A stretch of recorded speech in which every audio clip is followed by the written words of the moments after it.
Joining us now, defense attorney Rebecca Rose Woodland and Republican campaign strategist Tony Sayegh, also a Fox News contributor. Rebecca, good to see you. To watch the FBI reverse itself like this and create what has been an extraordinary explosion in the presidential campaign in the country, your thoughts as an attorney about what's going on? I'd be very nervous if I were representing Hillary. I'd be very nervous if I were involved in her legal team up to this point in the last 3 years. I'd be very nervous. The FBI is reversing itself, basically saying, we're going to reinvestigate.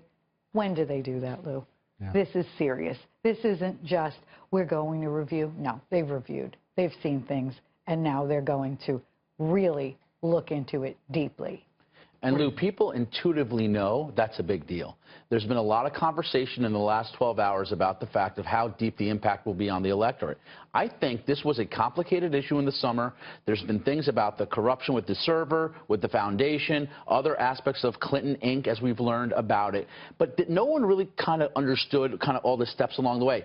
This is a big deal, the fact that in the summer you had Comey basically say, we looked into this, we didn't think there was enough to pursue charges even though she was sloppy. Now he's reopening this investigation, and that's in and of itself damning for her. You know, the counselor, yes. The issue here for me is he talked about all that she had done, even back on July 5th as he's exculpating her, saying, you know, we're not going to move forward because no prosecutor, even though he's talked about 6 times that she lied, misrepresenting herself in terms of her use of her email server, throughout, laying out the foundation to move ahead. And now here we are with 11 days remaining before the election. The only time I can remember something like this happening that, from memory is Lawrence Walsh, the special prosecutor, in 1992 on a Friday before the election, coming out with a report charging effectively Cap Weinberger to, you know, it was an amazing thing, which destroyed, many argue, George H.W. Bush's momentum. I mean, I think that there was no choice here.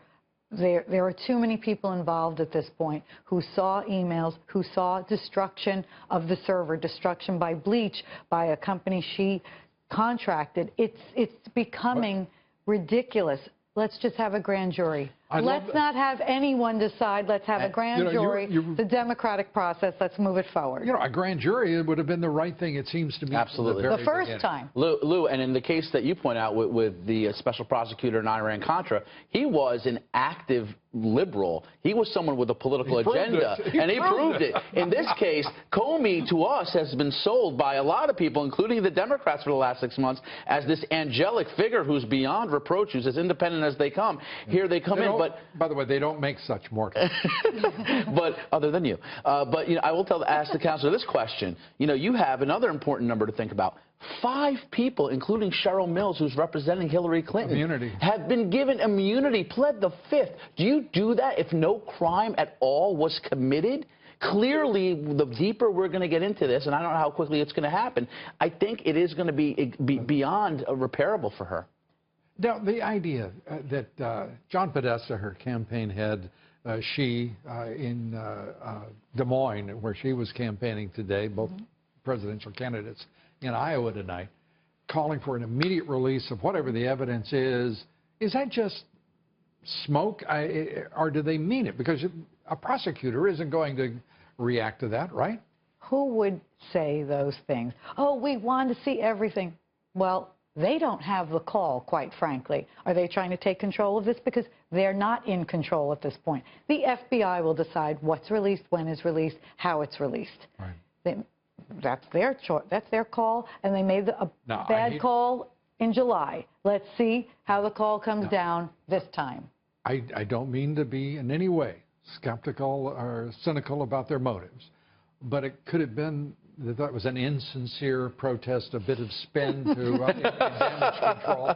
What are they left with, Lou? They really have no other choice but to create the impression that there's nothing there by way of a smoking gun until that is proven as evidence. But by the way, Mike Pence has said similar things. Let's see this. This is clearly going to be impactful on this election. I'd like to see it. Forgive me for this, and no offense to Governor Pence, but I'd rather hear the Republican position from the nominee, Donald Trump, than the governor, which is sort of a strange thing for him to be holding forth. That may be their strategy, but nonetheless, it seems to me that should emanate from Donald Trump. But he's been actually handling it, I think, Mr. Trump, in a very effective manner. He went to Manchester. He made the statement. This is clearly bigger than Watergate. That's almost beyond debate. It is beyond debate. That's beyond debate. This is her committing the crime, not trying to cover it up. Now we're going to probably find elements of a cover-up and an actual crime itself eventually. Wait a minute. Now, think about this.